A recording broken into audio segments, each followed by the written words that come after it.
আসসালামু আলাইকুম ওয়া রাহমাতুল্লাহি ওয়া বারাকাতুহু। সালাম দেওয়া সুন্নত, সালামের জবাব দেওয়া ওয়াজিব। যারা দাঁড়িয়ে আছেন বসে পড়েন, যারা রাস্তাঘাটে রয়েছেন সকলে আমরা বসে পড়ি। মাহফিলের শান্তি শৃঙ্খলা রক্ষা করা আমাদের সকলের নৈতিক দায়িত্ব। সালাম দেওয়া সুন্নত, জবাব দেওয়া ওয়াজিব। এমন আওয়াজে সালামের জবাব দিতে হয় যাতে করে যিনি সালাম দিলেন তার কানে সালামের জবাব পৌঁছে। শেখার আশায় সওয়াব পাওয়ার নিয়তে আবারও সালাম দিচ্ছি। আসসালামু আলাইকুম ওয়া রাহমাতুল্লাহি ওয়া বারাকাতুহু।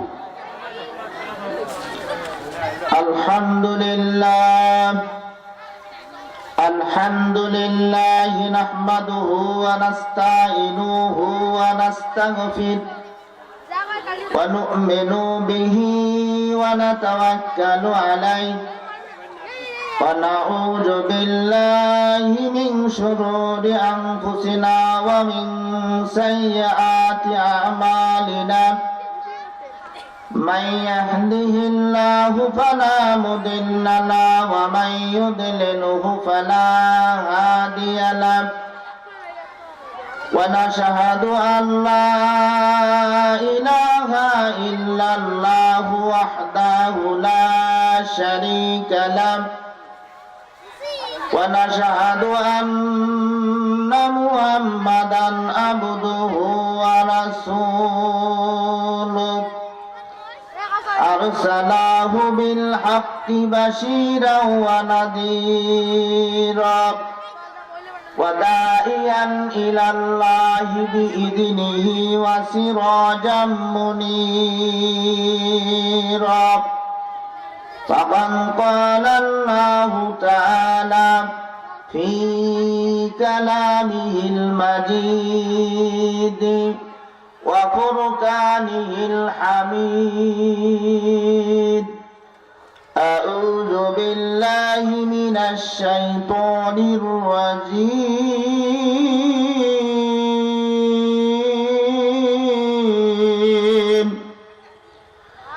بسم الله الرحمن الرحيم.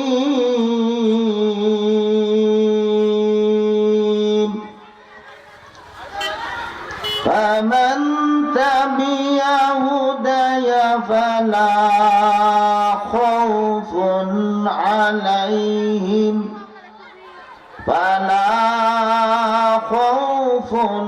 عليهم ولا هم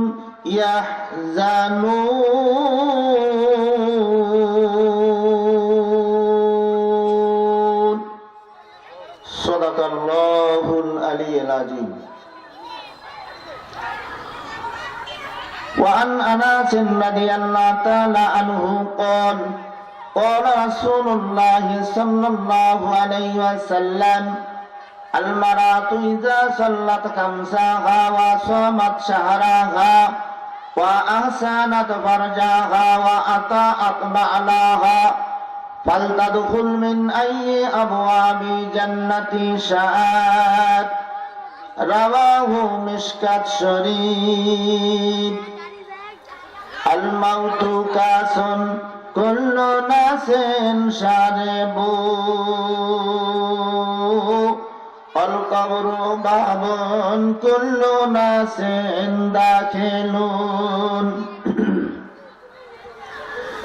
একদিন তোর সোনার শরীর থাকবে না রে হায়, মাটির দেহ মাটিতে মিশবে রে ধুলায়। আধারে যখন ডুবেছিল জাতি, ছিল না আলোর বাতি, বড় বড় তারা আধারে ডুবেছিল আরব জাতি।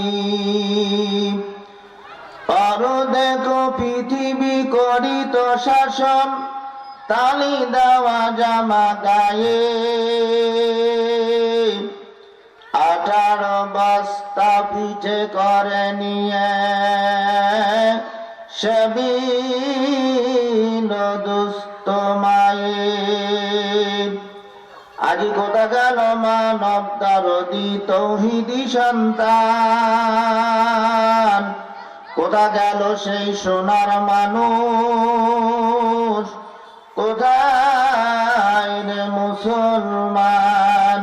কালেমা পড়ি লা ইলাহা ইল্লাল্লাহ, জোরে জোরে লা ইলাহা ইল্লাল্লাহ, লা ইলাহা ইল্লাল্লাহ, লা ইলাহা ইল্লাল্লাহ, লা ইলাহা ইল্লাল্লাহ। ফিরআউন বলে আসিয়া রে, মুসার কালিমা ছাড়িয়া দে। জীবন দিল শহীদ হইল, জীবন দিল শহীদ হইল, তবুও কালিমা ছাড়ে না। লা ইলাহা ইল্লাল্লাহ, জোরে জোরে লা ইলাহা, লা ইলাহা ইল্লাল্লাহ, লা ইলাহা ইল্লাল্লাহু মুহাম্মাদুর রাসূলুল্লাহ সাল্লাল্লাহু আলাইহি ওয়াসাল্লাম। জাকির বাসার তালুক জোলাপাড়া ইন্তেজামিয়া কমিটির উদ্যোগে আয়োজিত জোলাপাড়া কবরবাসীদের রুহের মাগফিরাত কামনায় ওয়াজ মাহফিল ও ইসালে সওয়াবের মাননীয় বরণীয় সম্মানিত সভাপতি সাহেব মাদ্দাজিল্লাহ আলাইহি বারাকাল্লাহু ফি আয়াতিহি, আজকের মাহফিলের আমন্ত্রিত প্রধান বক্তা, দ্বিতীয় বক্তা বারাকাল্লাহু ফি হায়াতিহিমা, দিগার ওলামায়ে কেরাম, ফুজালায়ে জাম, এলাকার এবং দূর দূরান্ত থেকে কোরআন প্রেমিক, রাসূল প্রেমিক মুসলমান ভাইয়েরা, পরদার অন্তরালে অবস্থানরতা সতী সাধবী সর্বগুণে গুণান্বিতা মহিলা মা বোন, আমরা সর্বপ্রথম সে আল্লাহ পাকের দরবারে শুকরিয়া আদায় করি যে আল্লাহ রাব্বুল আলামিন দুনিয়াবী সমস্ত কাজ কর্ম ঝামেলা ব্যস্ততা থেকে ফেরায় নিয়ে প্রতিকূল আবহাওয়া ঠান্ডাকে পেরিয়ে ইমানি জজবার সাথে কোরআনের মাহফিল, নবীজির ভাষায় অটোমেটিক বেহেশতের বাগানে যেই মহান মনিব আসার বসার আলোচনা করা এবং শোনার সুযোগ করে দিলেন, তার ওই দেওয়া জবান দিয়ে কালেমাতো শুকর আদায় করার লক্ষ্যে আলিশানে সকলে পড়ি আলহামদুলিল্লাহ। অগণিত দরুদ ও সালাম সেই মহান নবীজির সৌজন্যে, যাকে সৃষ্টি না করা হলে কোন কুল কায়নাত সৃষ্টি হতো না, এমন মহান নবীর উম্মত হতে পেরেছি।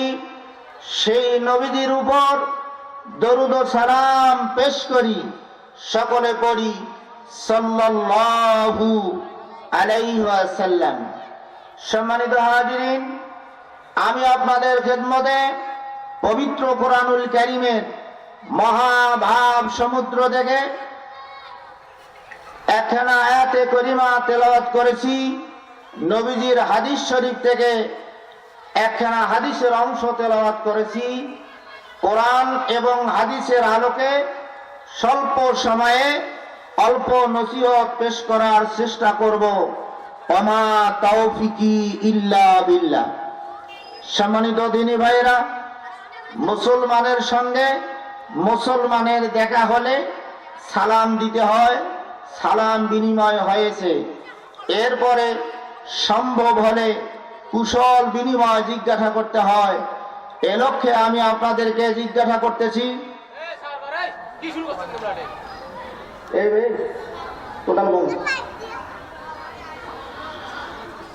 কুশল বিনিময় করার লক্ষ্যেই আমি আপনাদেরকে জিজ্ঞাসা করতেছি, আপনারা কেমন আছেন? আলহামদুলিল্লাহ, আল্লাহ তাআলার রহমতে, আপনাদের নেক দোয়ার বরকতে আমিও ভালো আছি। মাইকের আওয়াজ যতদূর পর্যন্ত যাচ্ছে, সকলকে নেক দৃষ্টি কামনা করছি।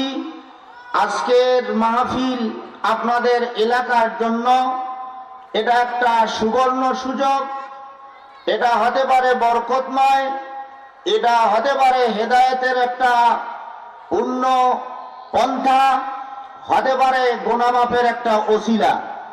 সম্মানিত হাজিরিন, এজন্য মাইকের আওয়াজ যতদূর পর্যন্ত যাচ্ছে, সকলকে বিনয়ের সাথে আহ্বান জানাচ্ছি, যারা বাড়িতে রয়েছেন, রাস্তাঘাটে রয়েছেন, দোকানপাটে রয়েছেন, বিলম্ব না করে মাহফিলে চলে আসুন। কোরআন হাদিসের আলোচনা শুনুন, বুঝুন, আমলের নিয়াত করুন।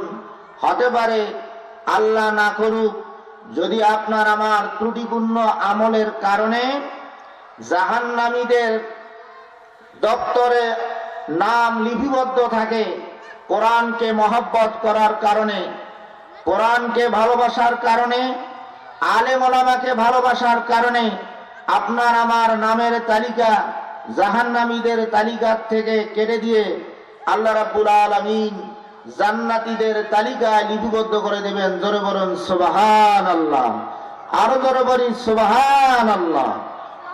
সম্মানিত ভাইয়েরা, কোরআন যেখানে তেলাওয়াত করা হয়, কোরআনের আলোচনা করা হয়, দুনিয়ার কাজ কর্ম সব কিছু বাদ দিয়ে কোরআনের মাহফিলে গিয়ে কোরআনের আলোচনা শুনতে হয়। কথা বললাম আমি, কিন্তু বলছেন আল্লাহ পাক। আল্লাহ রাব্বুল আলামিন বলেন, ওয়া ইযা কুরিয়াল কুরআনু ফাসতামিউ লাহু ওয়া আনসিতু লাআল্লাকুম তুরহামুন। আল্লাহু আকবার। আল্লাহ রাব্বুল আলামিন বলেন, হে দুনিয়ার মানুষেরা, তোমাদের নিকট যখন আমার পক্ষ থেকে অবতারিত পবিত্র কোরআনুল কারীম তেলাওয়াত করা হয়, দুনিয়ার কাজ কর্ম, আরাম আয়েশ, ব্যবসা বাণিজ্য সব কিছু ত্যাগ করে কোরআনের মাহফিলে গিয়ে দিলের কান লাগায় নিস্তব্ধ হয়ে কোরআন শুনতে থাকো। যতক্ষণ পর্যন্ত কোরআনের আলোচনা চলবে, ততক্ষণ পর্যন্ত বক্তা শ্রোতা সকলের উপর আমি আল্লাহ তাআলার কুদরতি ভান্ডার থেকে বরকত, রহমত, সকিনা বর্ষিত হতে থাকবে। জোরে জোরে বলি সুবহানাল্লাহ। এই মাহফিল চলবে যতক্ষণ, আল্লাহ তাআলার রহমত বর্ষিত হবে ততক্ষণ। এই মাহফিলে আসবে যারা, গুনাহগাতা মাফ পাবে তারা। সম্মানিত ভাইয়েরা, কোরআনের মাহফিল শুরু হলে আমাদের সব ব্যস্ততা সেরে মাহফিলে আসা দরকার, আলোচনা শোনা দরকার, বোঝা দরকার।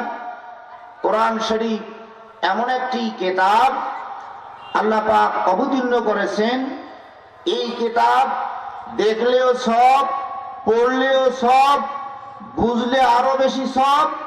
কোরআনের বিধান অনুপাতে জীবন যাপন করলে আরো বেশি সব। জোরে বলুন সুবহানাল্লাহি ওয়া বিহামদিহি। সম্মানিত ভাইয়েরা, হযরতে আবু হুরায়রা রাদিয়াল্লাহু তাআলা আনহু থেকে বর্ণিত আছে, তিনি বলেন, নবীজি ফরমাইয়াছেন, যখন কোন কোরআনের মাহফিল শুরু হয়ে যায়, জিকিরের মাহফিল শুরু হয়, সেখানে আল্লাহ রাব্বুল আলামিনের পক্ষ থেকে অসংখ্য মাসুম ফেরেশতা উপস্থিত হয়ে যায়। এই ফেরেশতারা এসে মাহফিল যারা শোনে, কোরআন যারা শোনে, কোরআনের আলোচনা করে, তাদের সঙ্গে বসে যায়। মাহফিল যখন শেষ, মুনাজাত হয়ে যায়, তখন ওই অসংখ্য মাসুম ফেরেশতারা আল্লাহ তাআলার দরবারে গিয়ে উপস্থিত হয়। এবার আল্লাহ তাআলার কাছে বলে, রব্বুল আলামিন, আমরা আজকে জোলাপাড়ায় কোরআন শুনতে গিয়েছিলাম। কোরআনের মাহফিলে যারা বসেছে তাদেরকে দেখলাম, তারা আপনার কাছ থেকে জান্নাত চায়। জোরে বলুন সুবহানাল্লাহ। কি চায়? জান্নাত।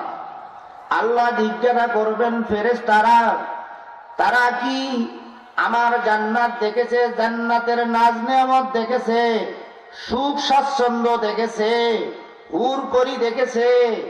ফেরেশতারা বলবে, আল্লাহ তারা তো দেখে নাই। আল্লাহ তাআলা বলবেন, ফেরেশতা, হে ফেরেশতা, তারা যদি, আমার বান্দা বান্দি যদি জান্নাত দেখতো, জান্নাতের মধ্যে নাজ নেয়ামত, সুখ স্বাচ্ছন্দ্য দেখতো, হুর গিলমান দেখতো, তাহলে তারা কি করত?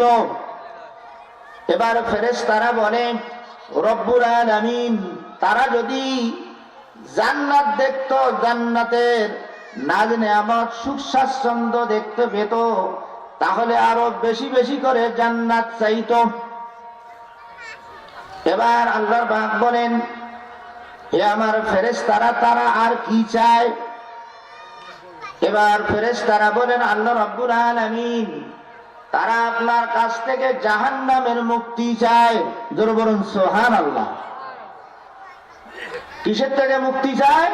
জাহান্নাম থেকে। আল্লাহ রাব্বুল আলামিন বলেন, হে আমার ফেরেশতারা, আমার বান্দা বান্দি কি জাহান্নাম দেখেছে, জাহান্নামের আগুন দেখেছে, জাহান্নামের শাস্তি দেখেছে? ফেরেশতারা বলেন, রব্বুল আলামিন, তারা তো জাহান্নাম দেখে নাই, জাহান্নামের কঠিন শাস্তি দেখে নাই। এবার আল্লাহ রাব্বুল আলামিন বলেন, এই ফেরেশতারা, তারা যদি জাহান্নাম দেখতো, জাহান্নামের কঠিন শাস্তি দেখতো, তাহলে কি করত?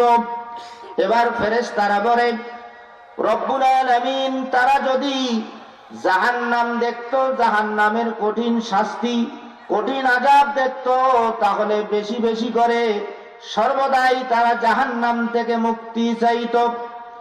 এবার আল্লাহ রাব্বুল আলামিন বলেন, হে ফেরেশতারা, তোমরা সাক্ষী থাকো, যারা কোরআনের মাহফিলে গিয়েছে, আমার কাছে জান্নাত চায়, জাহান্নাম থেকে মুক্তি চায়, আমি আল্লাহ রাব্বুল আলামিন তাদের জীবনের গুনাহগাটা মাফ করে দিলাম। জোরে জোরে বলি সুবহানাল্লাহ। মুসলিম মোরা ঘুমিয়ে পড়েছি, বিবেকে ঝুলছে তালা, রক্ত মোদের শিথিল হয়েছে, পাপে অন্তর কালা। তাহলে কোরআনের মাহফিলে আসলে আল্লাহ তাআলা গুনাহ মাফ করে দিবেন, জাহান্নাম থেকে মুক্তি দিবেন, পাশাপাশি জান্নাত দিয়ে দিবেন। জোরে বলুন সুবহানাল্লাহ। সম্মানিত ভাইরা, কোরআনের মাহফিল শুরু হয়েছে। যারা অহেতুক রাস্তাঘাটে হাঁটাফেরা করছেন, দোকানপাটে ভিড় জমাচ্ছেন, আমি আপনাদের আবারও নেক দৃষ্টি কামনা করছি। দুপুর থেকে, সকাল থেকে অনেক খাওয়া দাওয়া হয়েছে, বেচা কিনা হয়েছে, ঘোরাফেরা করছেন। আর ঘোরাফেরা না করে, চলাফেরা না করে মাহফিলে বসে যান। পুরুষ প্যান্ডেলে পুরুষেরা বসবেন, মঞ্চের সামনে পুরুষেরা বসবেন। মঞ্চের পশ্চিমে মায়েদের জন্য বসার ব্যবস্থা করা হয়েছে। প্রজেক্টরের মাধ্যমে ওয়াজ দেখা শোনার ব্যবস্থা করা হয়েছে। আপনারা মঞ্চের পশ্চিমে, মা বোন যারা আসতেছেন, মঞ্চের পশ্চিমে আপনাদের বসার ব্যবস্থা করা হয়েছে। আপনারা সেখানে বসে দিলের কান লাগায়ে আলোচনা শুনুন, বুঝুন এবং আমলের নিয়ত করুন। সম্মানিত ভাইয়েরা, আমার সামনে দেখা যায়, আপনাদের সামনে দেখা যায় পবিত্র কোরআন। কথা বলেন ঠিক না বেঠিক? এই কোরআন এটা এমন একটি কিতাব, যেই কিতাব মানুষের সৌভাগ্যের প্রতীক। এই কোরআন হক এবং বাতিলের মানদণ্ড। এই কোরআন মানুষের হক আদায়ের কথা, পিতামাতার হকের কথা, আত্মীয় স্বজন বন্ধু বান্ধবের হকের কথা, নাগরিকের হকের কথা, সাধারণ মানুষ থেকে শুরু করে রিকশাওয়ালা থেকে শুরু করে পার্লামেন্ট পর্যন্ত কখন কোথায় কিভাবে কি কাজ করতে হবে, তার কি দায়িত্ব, সবগুলো এই কোরআনের মধ্যে আছে। জোরে বলুন সুবহানাল্লাহ। কোরআন যদি আমরা শুরু থেকে শেষ পর্যন্ত সূরা ফাতিহা থেকে সূরা নাস পর্যন্ত যদি আমরা তেলাওয়াত করি, বুঝি, মানি, তাহলে আল্লাহ পাক আপনার আমার জীবনের পরিবর্তন করে দেবেন। জীবনটা ধন্য হবে, দুনিয়া এবং আখিরাত সর্বত্র আমাদের সাফল্য হবে। তেলাওয়াতকৃত আয়াতে আল্লাহ রাব্বুল আলামিন বলেন, ফামান তাবিয়া হুদায়া ফালা খাউফুন আলাইহিম ওয়ালা হুম ইয়াহজানুন। আল্লাহু আকবার। আল্লাহ রাব্বুল আলামিন বলেন, হে দুনিয়ার মানুষেরা, আমি আল্লাহ রাব্বুল আলামিন কোরআনুল কারীম অবতীর্ণ করেছি। এই কোরআন যদি তোমরা পড়ো, বোঝো, কোরআনের ভিতরে যে নির্দেশিকা দেওয়া হয়েছে, হালালটাকে গ্রহণ করো, হারামটাকে বর্জন করো, যেটা করতে হবে তা করো, আর যেটা বর্জন করতে বলা হয়েছে সেটা বর্জন করো। বিধানগুলো যদি মানো, তাহলে দুনিয়ায় কোনো ভয় নাই, আখিরাতে কবরেও কোনো চিন্তা নাই। জোরে জোরে পড়ুন সুবহানাল্লাহ। কোরআন মানলে কোনো ভয় থাকবে না, ভীতি থাকবে না।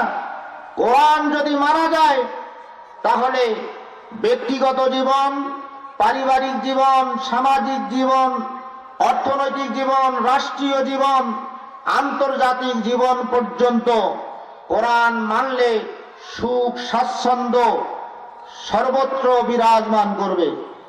আর কোরআন না মানার কারণে অশান্তির আগুন দাউ দাউ করে জ্বলে। কথা বলেন ঠিক না বেঠিক? যেই পরিবারের মধ্যে কোরআনের বিধান চালু আছে, দেখবেন যাদের ভিতরে কোরআন চালু আছে, সেই সন্তানেরা পিতাকে মাতাকে সম্মান করে।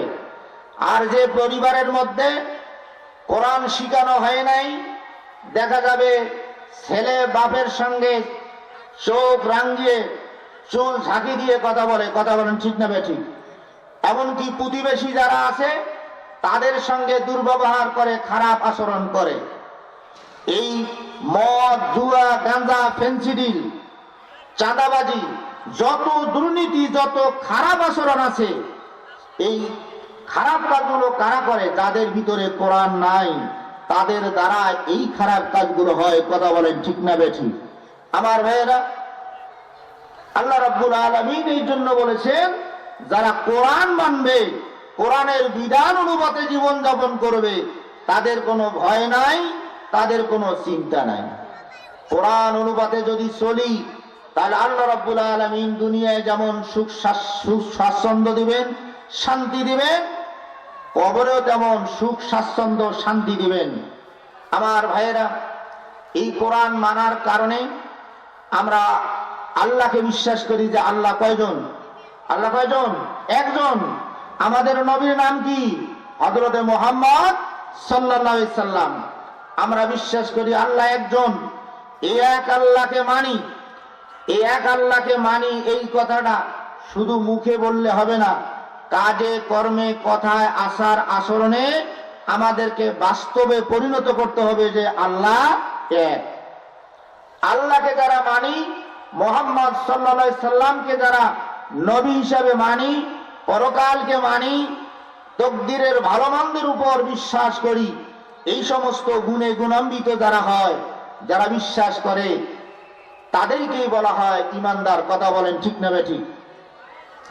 ঈমানের সংজ্ঞায় বলা হয়েছে ইকরার বিল লিসান, তাসদিক বিল জিনান, আমল বিল আরকান। অর্থাৎ আমরা যদি মুখ দিয়ে স্বীকারোক্তি দেই, অন্তর দিয়ে বিশ্বাস করি আর বাস্তবে পরিণত করি, এটার নাম হলো, তিনটার সমন্বয় হলো ঈমান। উদাহরণ, আমরা বিশ্বাস করি নামাজ পড়া ফরজ, এই কথাটা মুখ দিয়ে বললাম যে নামাজ পড়া ফরজ, আর অন্তর দিয়ে এটা স্বীকারোক্তি দিলাম, হ্যাঁ নামাজ পড়া ফরজ। যদি 5 ওয়াক্ত নামাজ পড়ি তাহলে বুঝতে হবে তিনটা আছে, তিনটার সমন্বয় আছে, হিতু আপনার আমার ঈমান আছে। আর যদি দুইটা থাকে একটা নাই, মুখ দিয়ে বলি হ্যাঁ নামাজ পড়া ফরজ, অন্তর দিয়ে বিশ্বাস করি, স্বীকার করি হ্যাঁ নামাজ পড়া তো ফরজ, কিন্তু নামাজ পড়ি না, তাহলে বুঝতে হবে কি কি ঈমানদার? কি বলেন? তাহলে ঈমানদার? তাহলে বুঝতে হবে ঈমানদার নয়। মায়েরা যদি মনে করে নামাজ পড়া যেমন ফরজ, রোজা রাখা যেমন ফরজ, এটা মুখ দিয়ে যদি বিশ্বাস করে, আর তেমনি পর্দা করাও ফরজ, এই কথাটা মুখ দিয়ে যদি বলে যে পর্দা করা ফরজ, অন্তর দিয়ে বিশ্বাস করে, স্বীকারোক্তি দেয়, আর যদি পর্দা করিয়া চলে, তাহলে ঈমানদার মহিলা। আর যদি দুইটা মানলো, একটা মানলো না, মুখ দিয়ে স্বীকার করে হ্যাঁ পর্দা করা তো ফরজ, অন্তর দিয়ে স্বীকার করলো যে হ্যাঁ পর্দা করা তো ফরজ, কিন্তু পর্দা মানলো না, তাহলে ঈমানদার হতে পারে না। কথা বলেন ঠিক না বেঠিক? আমার ভাইয়েরা, ঈমানদার হতে হবে, খাঁটি ঈমানদার হতে হবে, প্রকৃত ঈমানদার হতে হবে। নাম মুসলমান, কাম একেবারে শয়তানের চেয়ে নিকৃষ্ট যদি করি, তাহলে মুসলমানই নাম থেকে লাভ হবে? কি বলে লাভ হবে? লাভ হবে না। আমার ভাইয়েরা, কোরআনের মাহফিলে এসেছি, আমাদের কথাবার্তায় কোরআন শুনিয়া, কোরআন বলিয়া আমাদের আমলকে পরিশুদ্ধ করতে হবে, সংশোধন করতে হবে। এজন্যই তো কোরআনের মাহফিল। কথা বলেন ঠিক না বেঠিক? আমার ভাইয়েরা, যারা ঈমানদার তাদের আবার ঈমান পরীক্ষা হয়। যাদের ঈমানের পাওয়ার বেশি তাদের পরীক্ষার মাত্রাও বেশি। কথা বলেন ঠিক না বেঠিক? এই 5ম শ্রেণীর পরীক্ষা আর এসএসসি পরীক্ষার প্রশ্ন কি সমান হয়? কি সমান? আবার ইন্টারের প্রশ্ন কি সমান হয়? না। ছাত্রছাত্রী যেমন, স্টুডেন্ট যেমন, তার পরীক্ষার প্রশ্নের ধরন তেমন। কথা বলেন ঠিক না বেঠিক? আমার ভাইয়েরা, যারা প্রকৃত ঈমানদার হবে, আল্লাহ রাব্বুল আলামিন তাদেরকে বিভিন্ন ভাবে তাদের ঈমানের পাওয়ার অনুযায়ী তাদেরকে পরীক্ষা করে থাকেন। আল্লাহ রাব্বুল আলামিন বলেন, আহাসিবান নাসু আন ইউতরাকু আন ইয়াকুলু আমান্না ওয়া হুম লা ইফতানুন।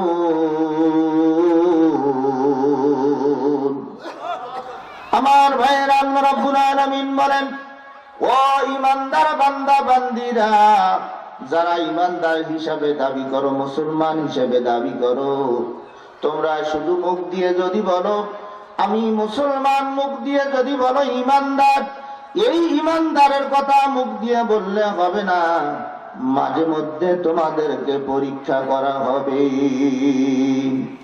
পরীক্ষা বিভিন্ন ভাবে বিভিন্ন সময় হয়ে থাকে। দুনিয়ায় দেখেন না, আমাদের দেশে দেখেন না, বড় বড় মাফের যারা আলেম, তারা স্বৈর শাসক দিয়ে কিভাবে পরীক্ষার সম্মুখীন হয়েছিলেন। কেউ পরীক্ষায় উত্তীর্ণ হয়েছেন, কেউ শাহাদত বরণ করেছেন, কেউ জেলের মধ্যে কারাবরণ করেছেন, কেউ আবার আল্লাহ পাক হয়তোবা বিশেষ দয়া করে তাদের পরীক্ষায় উত্তীর্ণ হয়ে এ পর্যন্ত বেঁচে আছে। কথা বলেন ঠিক না বেঠিক?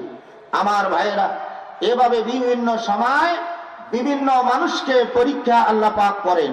কাউকে অসুখ দিয়ে, কাউকে বিপদ আপদ দিয়ে, কাউকে শারীরিক পরীক্ষা দিয়ে, শারীরিক অসুস্থতা দিয়ে, কাউকে মালের ক্ষতি দিয়ে, কাউকে আবার হয়রান পেরেশানি দিয়ে, জুলুম নির্যাতন দিয়ে আল্লাহ রাব্বুল আলামিন পরীক্ষা করেন। কথা বলেন ঠিক না বেঠিক? এই পরীক্ষায় ধৈর্য ধারণ করতে হবে। ধৈর্য ধারণ করে আমাদেরকে পরীক্ষায় উত্তীর্ণ হতে হবে। আমার ভাইয়েরা, সেই পরীক্ষা দিতে রাজি আছি তো? কি বলেন, রাজি আছি? আমার ভাইয়েরা, পরীক্ষা দিতে হবে এবং পরীক্ষায় আমাদেরকে উত্তীর্ণ হতে হবে। আমার ভাইয়েরা, আল্লাহ রাব্বুল আলামিন মানুষের জন্য নামাজ ফরজ করেছেন, রোজা রাখা ফরজ করেছেন।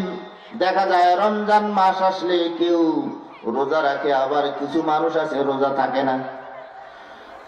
এই যে ঠান্ডার সময় দেখা যায় কেউ নামাজ পড়ে, আবার কেউ নামাজেই পড়ে না। এলাকার মধ্যে যদি 200 পুরুষ মানুষ থাকে, 200 পুরুষ মানুষ প্রত্যেক ওয়াক্তে মসজিদে যাওয়ার কথা, কিন্তু দেখা যায় 200 মানুষের মধ্যে 20 জন মানুষও মসজিদে যায় না। তাহলে তারা কি আল্লাহর হুকুম পালন করে? কথা বলে, আল্লাহর হুকুম পালন করে না। ঠান্ডাকে ঠান্ডা মনে করিয়া আর তারা গোসল করে কিনা, উজু করার ভয়তে, গোসল করার ভয়তে নামাজও পড়ে না। আমার ভাইয়েরা, যারা মুসলমান হবে তারা এই ঠান্ডাকে ঠান্ডা মনে করবে না। সম্মানিত ভাইয়েরা, আল্লাহ রাব্বুল আলামিন কত নিয়ামত দিয়েছেন।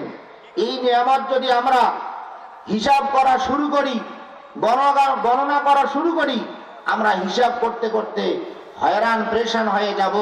কিন্তু আল্লাহর নিয়ামত আমরা গুনে গুনে শেষ করতে পারবো না। আল্লাহর নিয়ামত কি?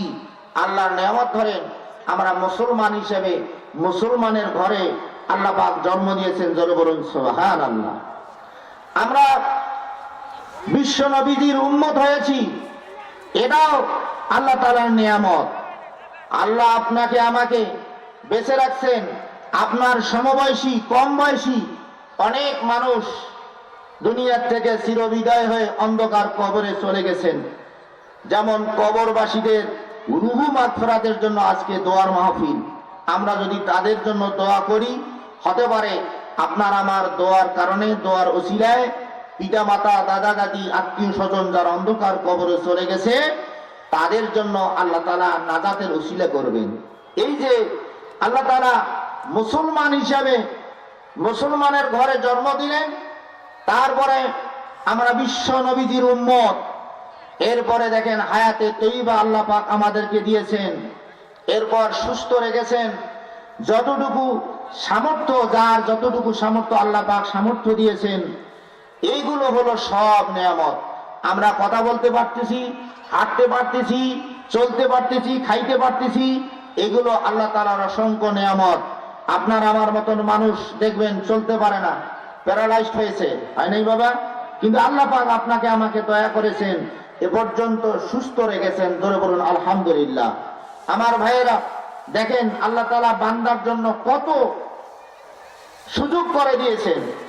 এখন ঠান্ডার মৌসুম, এই ঠান্ডার সময় ফজরের সময় আপনি টিউবওয়েল চাপ দিবেন, টিউবওয়েলটা দেখবেন, টিউবওয়েলের পানি কয়েকটা চাপ দেওয়ার পর যে পানি বের হবে, এই পানিগুলো উষ্ণ উষ্ণ গরম। জোরে বলুন সুবহানাল্লাহ। এই উষ্ণ উষ্ণ গরম পানি দিয়ে আপনার গোসল, আপনার উযু সবকিছু সেরে নিতে পারবেন। এটা আল্লাহ তাআলার নিয়ামত। জোরে বলুন সুবহানাল্লাহ। আমার ভাইয়েরা, আবার বিপরীত দিকে দেখেন, যখন খুব গরম, এই গরমের সময় আল্লাহ রাব্বুল আলামিন কি ব্যবস্থা করে রেখেছেন, কি রকম নিয়ামত দিয়েছেন। যখন আপনি টিউবওয়েলটা চাপ দিবেন, আপনি খুব পিপাসিত হয়েছেন অথবা উযু করবেন, টিউবওয়েল থেকে যখন পানি বের হবে, এই পানিটা তখন আর গরম থাকবে না।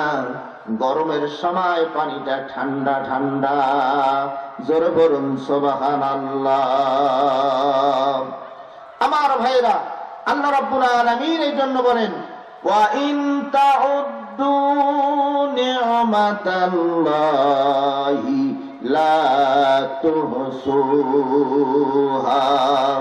আল্লাহ রাব্বুল আলামিন বলেন, হে দুনিয়ার মানুষেরা, তোমরা যদি আমার নিয়ামত গণনা করা শুরু করো, হিসাব করা শুরু করো, হিসাব করতে করতে হয়রান পেরেশান হয়ে যাবে। আমার নিয়ামত তোমরা গুণে শেষ করতে পারবে না।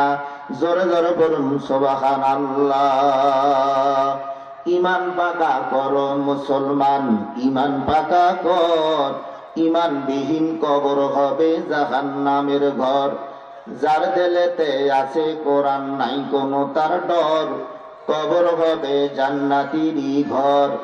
যার দিলেতে নাই কোরআন, তার দেহ যেন শয়তানেরই ঘর, কবর হবে জাহান্নামের ঘর। সুদে ঘুষে পেট ভরিস না, মরণ স্মরণ কর। চক্ষু বন্ধ হবে যেদিন, পাবি রে মাটির ঘর। আমার ভাইরা, তাহলে আল্লাহ পাক এত নিয়ামত দিয়েছেন, এই নিয়ামত গুলোর শুকরিয়া আদায় করতে হবে, কৃতজ্ঞতা আদায় করতে হবে। আল্লাহ রাব্বুল আলামিন আমাদের সকলকে বেঁচে রাখছেন, এটা অন্যতম নিয়ামত। এই নিয়ামত পাওয়ার পরে আমরা যদি যতটুকু আল্লাহ পাক হায়াত দিয়েছেন, এই হায়াতটাকে যদি ভালো কাজে না লাগাই, কিয়ামতের ময়দানে আপনাকে আমাকে হিসাব দিতে হবে। সেই কি হিসাব দেব? আমার ভাইয়েরা, আল্লাহ তাআলা বলেছেন, হে ঈমানদাররা, তোমরা যখন কারো বাড়িতে প্রবেশ করবে তখন অনুমতি নিয়ে প্রবেশ করবে। একজন আরেকজনের বাড়িতে যাওয়ার প্রয়োজন হলে তখন আল্লাহ তাআলার বিধান কি? অনুমতি নিয়ে প্রবেশ করতে হবে, সালাম দিয়ে অনুমতি নিয়ে তারপরে প্রবেশ করতে হবে। আল্লাহ রাব্বুল আলামিন কোরআনুল কারীমে বলেন, ইয়া আইয়ুহাল্লাযীনা আমানু লা তাদখুলু বুয়ুতান গায়রা বুয়ুতিকুম হাত্তা তাস্তানিসু ওয়া তুসাল্লিমু আলা আহলিহা।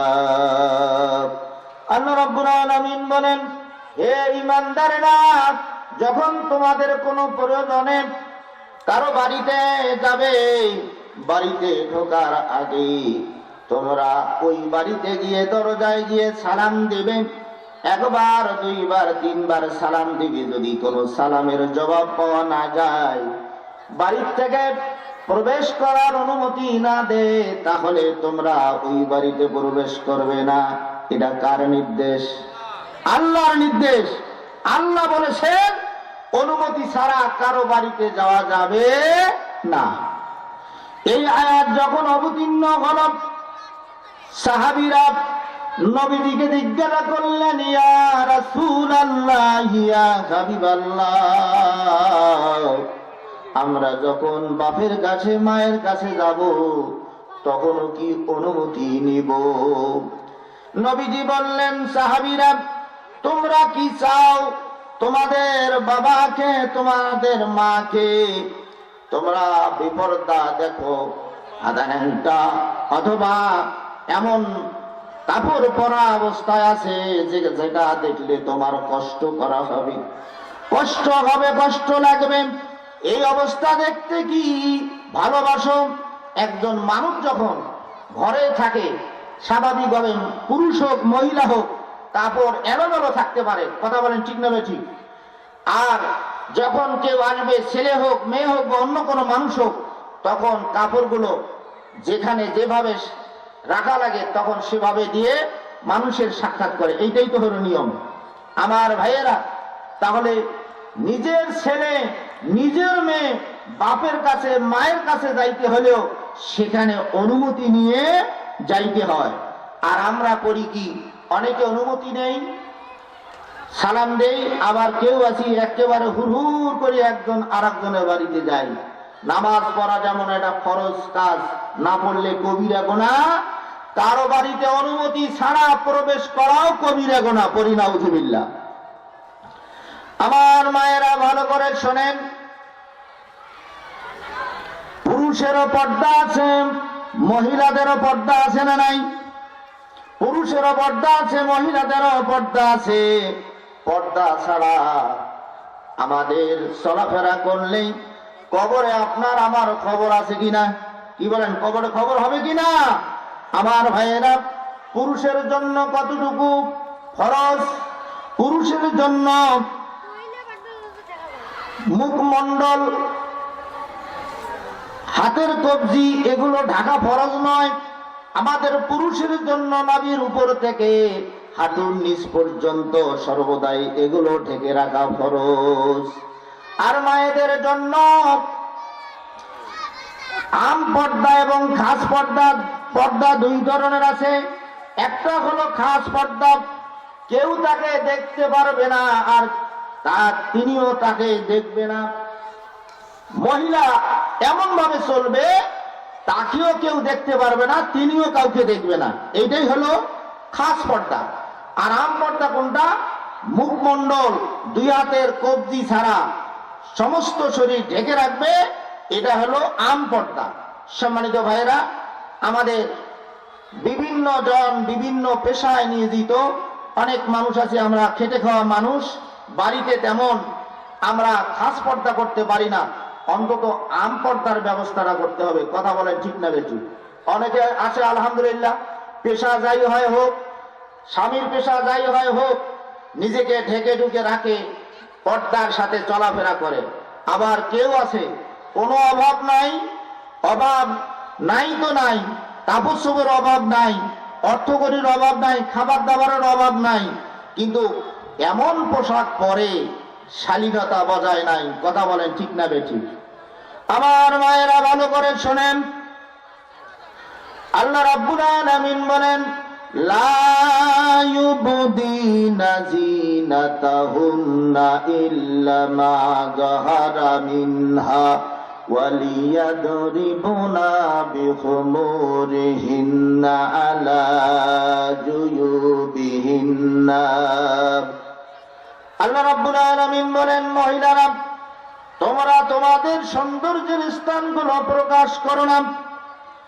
হযরত আলী রাদিয়াল্লাহু তাআলা আনহু বর্ণনা করেন, মহিলাদের জন্য সৌন্দর্যের স্থান হলো মুখ, কান, হাতের কবজি, মুখের মধ্যে নাকে, যেমন নাকের মধ্যে নাকফুল পরে, তারপরে হাতের মধ্যে ছুরি দেয়, গলার মধ্যে কি দেয়? চেন দেয়, যাদের স্বার্থ আছে, হার দেয়। হযরত আলী রাদিয়াল্লাহু তাআলা আনহু বলেছেন, এই সৌন্দর্যের স্থানগুলো ঢেকে রাখতে হবে, কারণ এইগুলো যদি কোনো পুরুষ মানুষ দেখে, তাহলে ওই পুরুষের মন ওই নারীর জন্য চাবে, ওই পুরুষ মহিলাকে দেখে বেকুল হবে, শয়তান ওয়াসওয়াসা দেয়। এই জন্য সৌন্দর্যের স্থানগুলো ঢেকে রাখতে হবে। জোরে বলুন সুবহানাল্লাহ।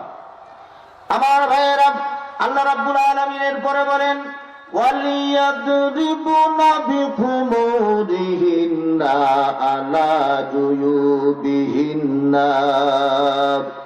আল্লাহ তাআলা বলেন, ও মহিলারা, ও মহিলারা, তোমরা মাথা থেকে বুক পর্যন্ত এমন একটা মোটা পুরু চাদর পরিধান করবে, কাপড় পরিধান করবে। তোমরা এত মোটা পুরু চাদর পরিধান করবে, যেই চাদরটা পরিধান করলে তোমার শরীরের মধ্যে কোথায় কি আছে যেন কেউ অনুমান করতে না পারে, আন্দাজ করতে না পারে। এই রকম ভাবে একটা ওড়না বা চাদর পরিধান করা প্রত্যেক মায়ের জন্য ফরজ। জোরে বলুন সুবহানাল্লাহ। অনেকেই মানে এই পর্দাটা, এই বিধানটা, আবার অনেকেই মানে না। তাহলে যদি না মানে, তাহলে প্রথমে যে বলেছি, সে মহিলা কি ইমানদার? কি বলেন, সে মহিলা ইমানদার? সে মহিলা ইমানদার হতে পারে না যারা মাথার ক্যাশ খুলিয়া রাখে, পেট পিঠ খুলিয়া রাখে। এটা মহিলা হতে পারে না। কথা বলেন ঠিক না বেঠিক? এটা মুসলমান মায়ের সন্তান হতে পারে না, এটা মুসলমানের স্ত্রী হতে পারে না, মুসলমানের মা হতে পারে না। কথা বলেন ঠিক না বেঠিক? আমার ভাইয়েরা, যে সমস্ত মায়েরা বেপর্দা ভাবে চলাফেরা করে, এদের থেকে যে সন্তান আসবে, সন্তানগুলো আশা করা যায় না নিক্কার হবে। এই সন্তান দেখা যাবে যে এমন বাটপার হবে, হাইজাকার হবে, চাঁদাবাজ হবে, মদ, জুয়া, গাঁজা, ফেন্সিডিল বিভিন্ন খারাপ কাজের সঙ্গে জড়িত হবে। কারণ ভালো থেকে ভালো যেটা আসে সেটা ভালোই, আর যদি খারাপ থেকে আসে সেটা খারাপই হয়। আমার ভাইয়েরা, আম গাছ থেকে যদি আশা করি আম পাওয়া যাবে, কিন্তু আম গাছের মধ্যে লেচু কি সম্ভব? কি বলেন, সম্ভব? আমার ভাইয়েরা, কমলা গাছ থেকে আশা করি কমলাই পাওয়া যাবে, কিন্তু কমলা গাছ না গাড়িয়া যদি শিমুল গাছ গাড়ি, আর সেখান থেকে যদি আমরা কমলা পাওয়ার আশা করি, সেটা কি পাওয়া যাবে? আমার ভাইয়েরা, তাহলে ভালো নিজে যদি ভালোভাবে চলি, বাড়িতে যারা আছে তাদেরকে ভালোভাবে চলাই, স্বামী যদি ভালো হয়, স্ত্রী যদি ভালো হয়, আশা করা যায় তাদের থেকে যে সন্তান আসবে, এই সন্তানগুলো ওলি আল্লাহ হবে, নেককার হবে, পরহেজগার হবে, মুত্তাকি হবে। এই সন্তানগুলোর দ্বারায় যখন বাবা মা দুনিয়ায় থাকবে না, তারা দোয়া করবে, রব্বির হামহুমা কামা রব্বায়ানি সগীরা। পড়ুন, রব্বির হামহুমা কামা রব্বায়ানি সগীরা।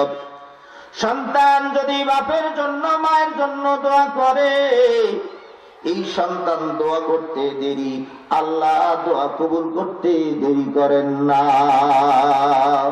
আমার ভাইয়েরা, যাদের সন্তানকে হাফেজ বানাইতে পারছে, আলেম বানাইতে পারছে, আর এই সন্তান যদি, ছেলে যদি নিজের বাপের, মায়ের, দাদার, দাদির, চাচার যদি জানাজা পড়াইতে পারে, সেই ব্যক্তি ধন্য হয়ে যায়।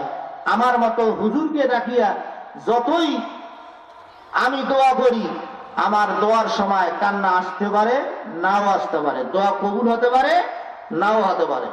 কিন্তু আপনার সন্তানটাকে যদি দিনদার বানাইতে পারেন, আলেম বানাইতে পারেন, পরহেজগার বানাইতে পারেন, কোরআন পড়নেওয়ালা বানাইতে পারেন, আর ওই সন্তানটা যদি আপনার কারো জন্য জানাজা দেয়, জানাজা দেওয়ার পর যখন দোয়া করবে, আল্লাহ রাব্বুল আলামিন দোয়া মঞ্জুর করেন। জোরে পড়ুন সুবহানাল্লাহ।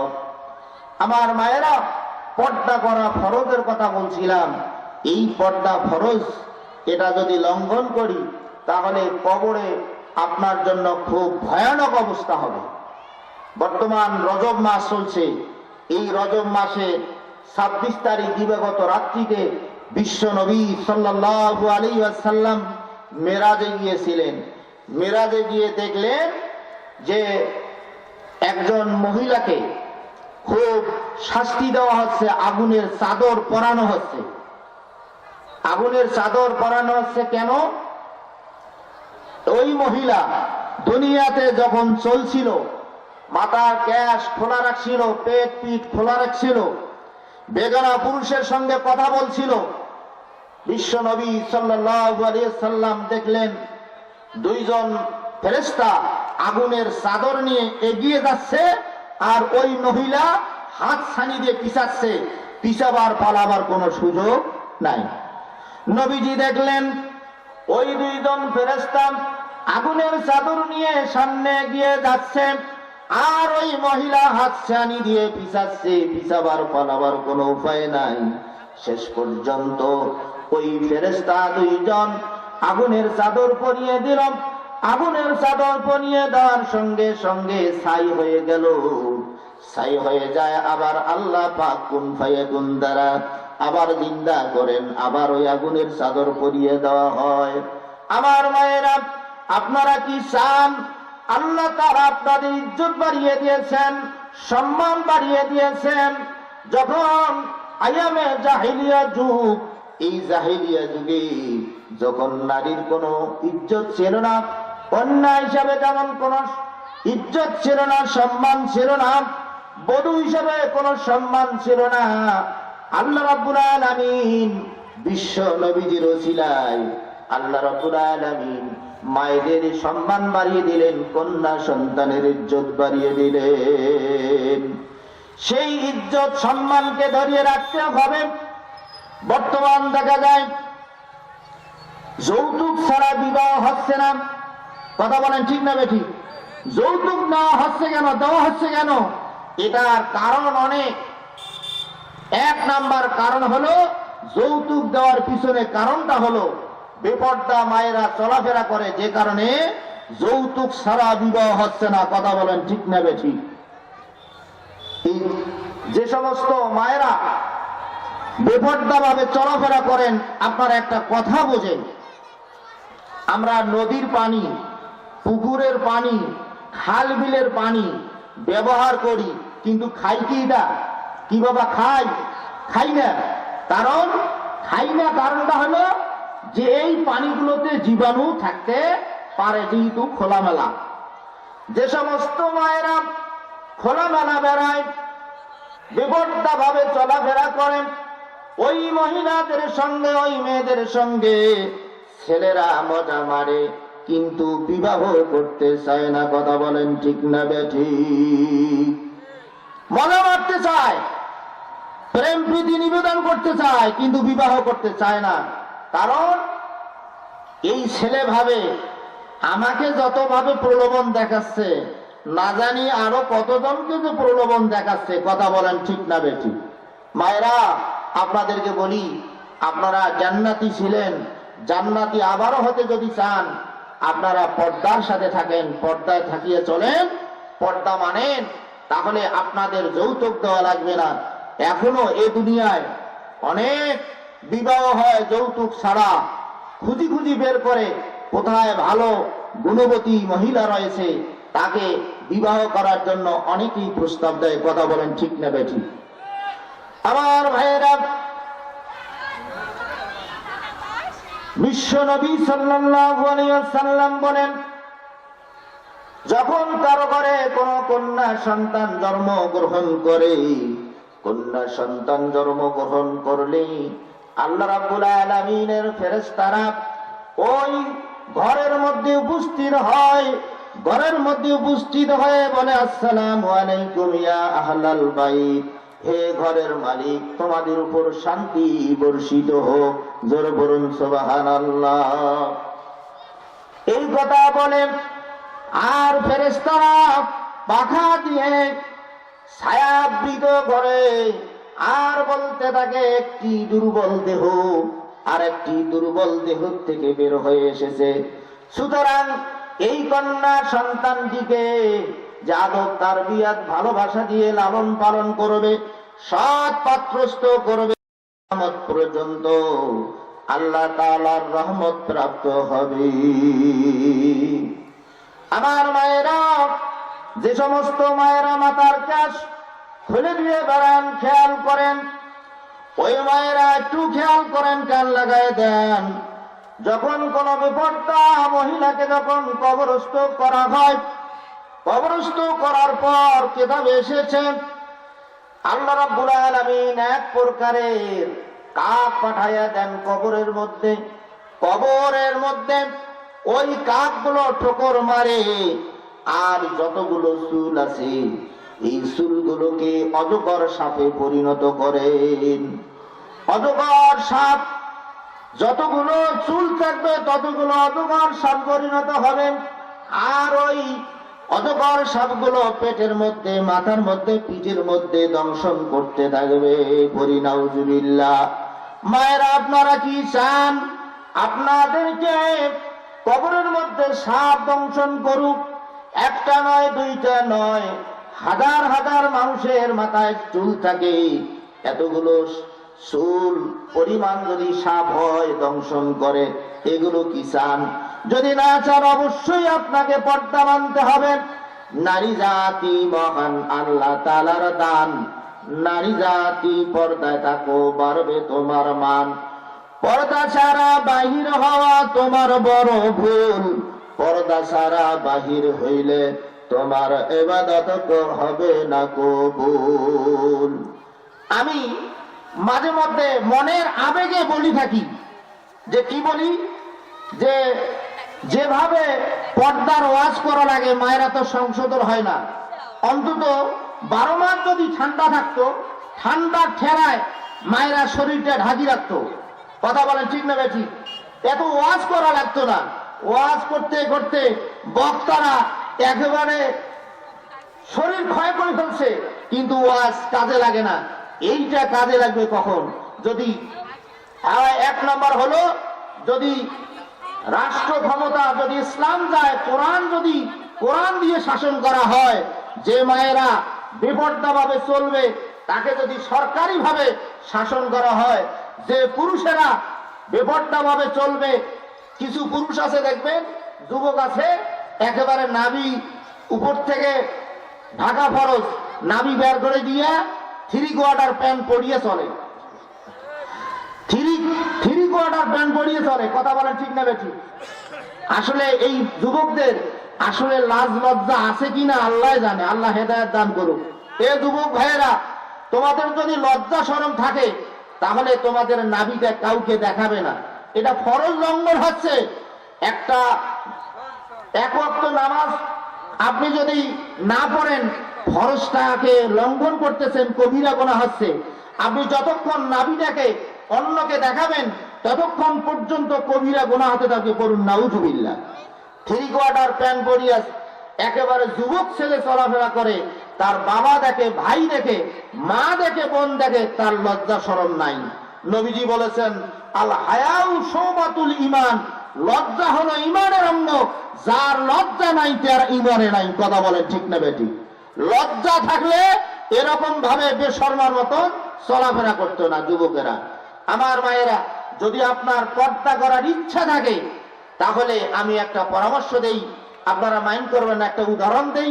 উদাহরণটা হলো এরকম, আপনারা দেখেন একটা বকরি ছাগল 4 আঙ্গুল লেজ, এই 4 আঙ্গুল লেজ দিয়া তার লজ্জাস্থান ঢাকে, আর একটা কুকুর 1 হাত লেজ, কিন্তু তার লজ্জাস্থান ঢাকে না, কারণ তার ঢাকার ইচ্ছে নাই। কথা বলেন ঠিক না বেঠিক?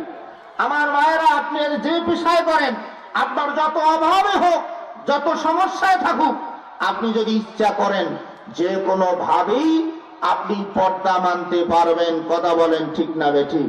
মা, আজ হোক কাল হোক অন্ধকার কবরে চলে যাওয়া লাগবে। কবরে যাওয়ার জন্য দুনিয়ায় পর্দা মানেন, স্বামীর খেদমত করেন। হযরতে আনাস রাদিয়াল্লাহু তাআলা আনহু থেকে বর্ণিত আছে, তিনি বলেন, বিশ্বনবী সাল্লাল্লাহু আলাইহি ওয়াসাল্লাম ফরমায়েছেন, মায়েরা যদি 4টে কাজ করে, 5 ওয়াক্ত নামাজ পড়ে, মাহে রমজানের রোজা রাখে, স্বামীর খেদমত করে, সতীত্বর হেফাজত করে, আল্লাহর নবী বলেন, এই মহিলা, এই মায়েরা জান্নাতের 8টি দরজা, 8টা দরজার যে কোনো দরজা দিয়ে জান্নাত প্রবেশ করবে। জোরে বলুন সুবহানাল্লাহ। আমরা কবরে কখন যেন যাই, কবরে আমাদের যাওয়ার জন্য কি প্রস্তুতি আছে? কোনো আমল আছে বাবা? আমল নাই। কবর দেখে নয়ন জলে বুক ভাসিয়া যায়, সেই কবরে থাকিতে হইবে শুয়ে একেলাই, আজি পরাণ আমার কান্দে রে। ডানে মাটি বামে মাটি, উপরে বাঁশের খাটি, সারি সারি নিচে খালি মাটির বিছানা, কোনখানে আমার কবর হবে সেই কথা নাই তো জানা, আজি পরাণ আমার কান্দে রে। আজরাইল যখন আসিবে দেহ থেকে রূহ বাহির করিবে, সেই সময় তো নাই জানা আজি পরাণ আমার কান্দে রে। ওয়াখির দাওয়ানা আলহামদুলিল্লাহি রাব্বিল আলামিন। সম্মানিত উপস্থিতি, আমি কিছু সময় নষ্ট করলাম। এশার পর থেকে নসিহতপূর্ণ আমি কিছু কথা বলেছি কোরআন হাদিস থেকে। যদি কোনো ত্রুটি বিচ্যুতি হয়ে থাকে ক্ষমা করবেন। আমলিয়াত যে কথাগুলো বলেছি, উপদেশ দিয়েছি আপনাদেরকে, আমাকে যেন আল্লাহ তাআলা আমল করার তৌফিক দান করেন। বারাকাল্লাহু লানা ওয়া লাকুম ফিল কোরআনিল আযীম।